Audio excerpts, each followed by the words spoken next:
인공지능에 뇌 AI 데이터 센터를 시키는 차가운 비밀. 안녕하세요, 여러분. 오늘은 우리가 매일 쓰는 AI 서비스 뒤에서 땀 뻘뻘 흘리며 일하고 있는 데이터 센터 냉각 기술 이야기를 해보려 합니다. 아니, 그게 왜 중요해? 라고 하실 수 있는데 요즘 데이터 센터 전력 소비가 너무 커서 나라 전력 수급이랑 탄소 중립에 부담이 되고 있거든요. 그래서 오늘은 산업과 기업별 냉각 기술은 뭐가 다른지, 요새는 어떤 기술이 대세인지, 한국은 어떤 기술 방향성으로 나아가야 할지 재밌고 쉽게 알려드릴게요. 요즘 AI가 너무 빨리 발전하니까 데이터 센터는 완전 지옥불 서버가 됐어요. 예를 들어 우리가 챗GPT야! 재미나이야. 버블렉시티야. 라고 한마디 할 때마다 어딘가에 있는 수백 수천 개의 GPU가 알겠어. 잠깐만. 하면서 불타오르듯 계산을 합니다. 폭발적인 수요 증가로 인해 데이터 센터는 더 이상 단순한 IT 인프라가 아닙니다. 이제 AI, 클라우드, 스트리밍 서비스를 지탱하는 전력 집약 시설이죠. 실제로 전 세계 데이터 센터가 2024년에만 약 415테라와트시의 전기를 소비했습니다. 놀랍죠? 이게 어느 정도냐면 이는 우리나라가 1년 동안 쓴 총 전력 소비량의 약 75%에 해당하는 엄청난 수준입니다. 그런데 국제에너지기구는 2030년에는 데이터 센터 전력 수요가 약 945테라와트시로 2배 이상 확대될 거라고 해요. 상상만 해도 아찔하죠? 하지만 이 문제는 특히 한국에서 더 골치 아픈 상황입니다. 왜냐하면 현재 국내 데이터 센터의 약 60%가 전력 소비가 많은 수도권에 과도하게 집중되어 있어요. 게다가 우리나라는 국토가 좁고 날씨 변동도 커서 대규모 재생에너지 발전단지를 짓기가 쉽지 않잖아요. 결국 전기가 필요한 곳 수도권과 전기를 만드는 곳 비수도권이 따로 놀면서 전력 수급 불균형 문제가 갈수록 심해지고 있는 겁니다. 그러니까 정부나 기업이 전기를 더 많이 끌어오자 하고 힘쓰는 것만으로는 한계가 있어요. 우리가 진짜 주목해야 할 것은 데이터 센터 내부입니다. 여러분, 데이터 센터가 얼마나 뜨거운지 상상해 본 적 있으신가요? 서버 좀 많겠지 정도로 생각하셨다면 큰 오산. 요즘 데이터 센터는 말 그대로 도시급 히터입니다. 데이터 센터의 열은 어디서 나올까요? 바로 CPU, GPU 같은 IT 장비들의 전자부품이 일을 할 때 생기는 손실열로 인해 발생합니다. CPU가 계산할 때 스위치 ON, OFF를 반복하겠죠? 이때 전자가 이동하면서 생기는 저항 때문에 열이 쫙쫙 발생합니다. 그리고 GPU는 더 심해요. AI 훈련? 그건 GPU 입장에서는 철인 3종 경기 풀코스를 뛰는 수준이라서 발열량도 말도 안 되게 높아요. 고급 GPU 한 개는 최대 700와트, 그리고 8개 GPU로 서버를 8시간 구동하면 62kWh를 소비하게 돼요. 그런데 요즘 문제는 이 발열량이 AI 때문에 폭증한다는 거예요. 서버는 뜨거워지면 스스로를 보호하기 위해 속도를 강제로 줄이는 기능이 있어요. 바로 열 스로틀링, 즉 AI가 고도화될수록 서버들은 근데 나 그만 뜨거워져도 되니? 하는 상태가 되는 거죠. 이게 발동되면 아무리 좋은 GPU를 가져다 놔도 갑자기 초등학생 컴퓨터급으로 떨어질 수 있어요. 성능 다운, 처리 속도 다운, 장애 위험은 업. 데이터 센터 입장에서는 운영비 폭과 서비스 불안정의 콤보입니다. 그래서 열 관리가 진짜 핵심이라고 할 수 있어요. 데이터 센터 전력 소비 중 냉각이 차지하는 비중이 얼마인지 아세요? 바로 38에서 40%입니다. 데이터 센터에 전기 요금이 100만 원 나오면 그중 40만 원은 에어컨 값이라는 뜻이에요. 데이터 센터 열 관리는 그냥 장비가 뜨겁다의 문제가 아니고 AI 계산 성능 유지, 서비스 안정성, 전력 소비 절감, 탄소 중립 기여까지 연결되는 국가급 에너지 이슈예요. 특히 한국처럼 재생에너지 변동성이 큰 나라에서 냉각 효율 향상은 데이터 센터 전력 부하 줄이기와 같고 이는 국가 전력 안정의 필수라고 볼 수 있어요. 앞으로 AI는 더 똑똑해지고 GPU는 더 뜨거워지고 데이터 센터는 더 커질 거예요. 그때 가장 중요한 건 바로 냉각 기술입니다. AI를 돌리는 것도 결국 시원한 데이터 센터가 있어야 가능하니까요. 그리하여 오늘은 데이터 센터 냉각 방식에 대해서 알려주려고 해요. 냉각 방식은 크게 두 종류입니다. 첫 번째는 공기로 식히는 공냉식 냉각. 두 번째는 물이나 특수 액체로 식히는 수냉식 냉각입니다. AI 서버가 빠르게 늘어나면서 공냉식의 한계가 명확해지고 액체 냉각 기술이 핵심 기술로 떠오르고 있습니다. 지금부터 쉽고 빠르게 비교해 드릴게요. 공냉식 냉각은 말 그대로 공기를 이용해 서버 장비에 열을 식히는 방식입니다. 여러분 컴퓨터가 뜨거워지면 부앙 팬이 돌죠? 그걸 1000배 확대한 버전이라고 생각하면 됩니다. 기본 메커니즘은 외부의 차가운 공기나 냉동기로 만든 냉기를 서버룸에 공급하면 서버 내부의 팬이 이 냉기를 흡입해서 뜨거워진 부품을 식히고 열기를 외부로 배출하는 순환 구조를 가집니다. 초기 구축 비용이 낮고 관리가 직관적이지만 공기는 비열이 낮아서 렉당 전력 밀도가 높아지는 고밀도 환경에서는 효율이 급격히 떨어진다는 한계가 있습니다. 전통적인 방식, 룸 기반 냉각. 이 기술은 아주 단순해요. 데이터 센터 전체를 통째로 시원하게 만듭니다. 데이터 센터 전체 공간을 하나의 거대한 냉장고처럼 냉각합니다. 방법은 이렇습니다. 한곤 항습기가 냉기를 생성해 이중마루 바닥 아래에서 차가운 공기를 푸 하면 서버가 뜨거운 공기를 하 하면서 위로 내보내는데요.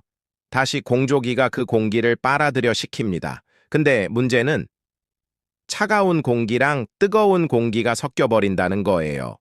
즉, 시원하게 만들려고 에어컨을 빵빵하게 틀어놨는데 누군가 계속 문 열어놓는 느낌? 그래서 에너지 효율 지표 PUE가 2.0 이상으로 높게 나타나죠. 효율을 높여라. 차폐 및 근접 냉각. 공기야, 너네 섞이지 마. 라고 칸막이 설치하는 기술입니다. 첫 번째로 인로우 냉각인데요. 서버 렉 사이사이에 냉각 장치를 끼워 넣습니다. 뜨거워진 공기가 멀리 갈 필요도 없음. 바로 옆에서 잡아먹듯이 슉 빨아들여 식혀요. 이제는 공기가 길 잃고 헤매다가 뜨거워지는 일이 없습니다. 두 번째는 차폐 냉각입니다. 냉기 통로 vs 열기 통로를 물리적으로 완전히 분리하는 방식이에요. 후면에 뜨거운 공기가 나오는 길을 깔끔하게 벽으로 막아버리거나 전면에 차가운 공기 통로를 막아서 냉기와 열기의 혼합을 원천적으로 차단해줘요. 그래서 PUE는 1.3에서 1.5까지 쭉 떨어집니다. 공짜 냉기 활용, 외기 도입 냉각. 밖 공기가 더 시원한데 그냥 쓰면 되잖아. 한국처럼 겨울이 있는 나라에서는 외부 공기가 종종 냉동기보다 더 차갑습니다. PUE가 동절기에 1.1에서 1.2까지 떨어지기도 하죠. 그래서 데이터 센터가 야, 나 그냥 밖 공기 좀 쓰고 올게. 하고 냉동기를 꺼버리는 기술이 바로 외기 도입 냉각이에요. 첫 번째는 직접 외기 도입입니다. 밖에 찬 공기를 필터링해서 그대로 데이터 센터 안으로 들여보내요. 장점은 효율이 좋고 단점으로는 미세먼지, 습도, 외부 공기질에 직접 영향을 받아요. 두 번째는 간접 외기 도입입니다.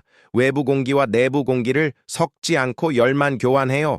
안전성도 좋고 효율도 나쁘지 않아요. 크게 세 가지의 공냉식 냉각 방식을 알아보았는데 공냉식 냉각은 서버가 렉당 20kW 이상 발열하기 시작하면 아무리 세게 바람 불어도 못 버텨요. 상태가 됩니다. 그래서 결국 AI 시대의 데이터 센터는 수냉식으로 넘어갈 수밖에 없어요. AI 시대 들어서 GPU 한 대가 700W 히터, 렉 전체는 20-30kW를 가뿐히 넘기죠. 공기로 식히는 건 이제 휴대용 선풍기로 용광로 식히기 같은 느낌입니다. 그래서 등장한 게 바로 수냉식이에요. 오예! 물이 공기보다 열전 도율도 높고 열용량도 훨씬 커서 뜨거운 열을 빠르게 쏙쏙 가져갑니다. 수냉식 냉각은 크게 세 가지로 나뉩니다. RDHX, D2C, 액침 냉각. 비유하자면 선풍기냐 찬물 샤워냐, 아예 통째로 물에 담그냐 이런 느낌이에요. RDHX는 공냉식 서버를 그대로 쓰면서 수냉 효율을 챙기는 방식이에요. 더 서버 뒷문을 빼서 그 자리에 냉각수 코일이 들어있는 라디에이터 문을 달아주는 방식입니다. 서버에서 나온 뜨거운 공기가 문을 통과할 때 차가운 냉각수가 열을 가져가고 바로 차가운 공기로 바뀐 상태로 실내를 빠져나갑니다. 팬의 유무에 따라 패시브, 액티브로 나뉘어요. 패시브는 팬 없이 서버 팬 힘만으로 공기를 통과시켜 전력 소모가 없는 반면 액티브는 문에 팬이 달려서 흡입력이 업, 업, 업, 더 높은 밀도 처리가 가능해요. RDHX는 기존 공랭식 시스템을 보완하는 기술이기에 공랭식과의 호환성이 뛰어나고 효율도 높답니다. 디렉트 칩 냉각은 서버 CPU, GPU 위에 콜드 플레이트라는 작은 금속 반결판을 붙여서 그 안으로 차가운 액체를 직접 흘려보내는 기술입니다. 작동 원리는 이렇습니다. 냉각 분배 장치에서 차가운 물을 서버 렉으로 보냅니다.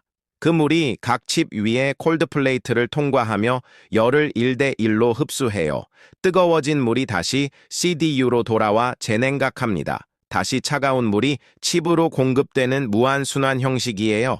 열을 공기로 뺄 필요가 없기 때문에 전체 열의 94%까지 물이 가져간다는 연구도 있답니다. 액침 냉각은 서버 전체를 액체 욕조에 풍덩 담그는 방식이에요. 이건 듣기만 해도 CRAZY 기술이죠. 서버 전체를 전기가 통하지 않는 특수 액체 안에 담궈버립니다. 액체는 전기 절연성이 있고 열을 엄청 잘 흡수하기 때문에 부품 전체를 360도 원샷으로 식혀버려요. 작동 방식에 따라 1상과 2상으로 나뉘는데요. 1상 액침 냉각은 액체가 그냥 액체 상태로 계속 순환하는 겁니다. 뜨거워진 액체가 위로 올라가고 열교환기로 이동해서 식고 다시 아래로 내려오고 순환해요.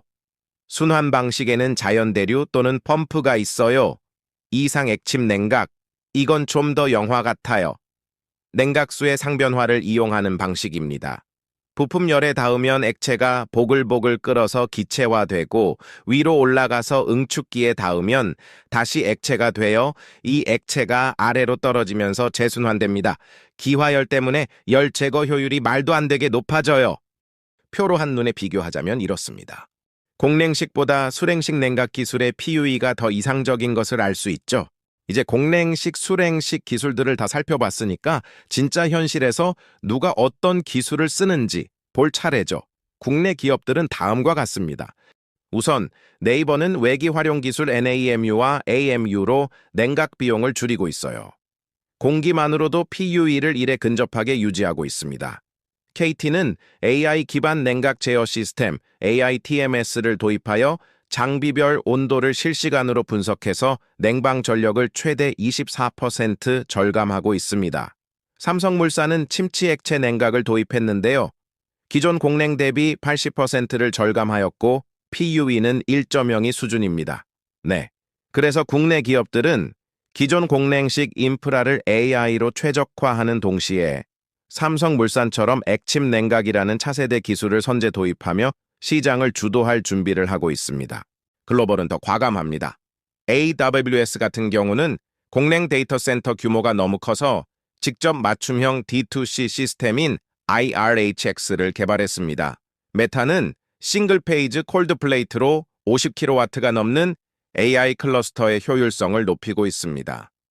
마이크로소프트는 칩 안에 미세 냉각 채널을 넣는 마이크로플루이딕스 기술을 개발 중입니다. 에리바바 클라우드는 액침 냉각 서버 솔루션을 대규모로 상용화하여 선도하고 있습니다. 해외 하이퍼스케일러들은 자체 기술을 개발하고 액침 냉각 같은 혁신적인 수냉 시스템을 확장하며 차세대 인프라 경쟁을 이끌고 있습니다. 여기서 중요한 질문이 나오죠. 그럼 미래 데이터 센터는 공냉이 나을까요? 수냉이 나을까요? AI 때문에 데이터 센터는 점점 더 뜨거워지고 공냉식만으론 감당하기 어려운 시대가 왔고 수냉식은 고밀도 구간에서 필수가 됐어요. 하지만 기존 인프라가 하루아침에 다 물속으로 들어갈 순 없죠. 그래서 국내외 기업들은 공냉 최적화 플러스 액체 냉각의 점진적 도입이라는 현실적인 로드맵을 선택하고 있어요. 앞으로는 냉각 기술의 전쟁이 아니라 냉각 기술의 조합전이 될 것입니다. 오늘은 냉각 기술의 종류와 기업별 냉각 전략에 대해서 알아보았는데요. 결국 핵심은 각 데이터 센터에는 어떤 냉각 전략이 맞는가, 그리고 어떤 기술을 어떻게 조합할 것인가입니다. AI 시대의 데이터 센터는 더 뜨겁고 더 똑똑해지고 더 효율적으로 변할 거예요. 그 과정의 중심에는 바로 냉각 기술이 있다는 점 잊지 말아주세요. 그럼 이번 영상 마치도록 하겠습니다. 감사합니다.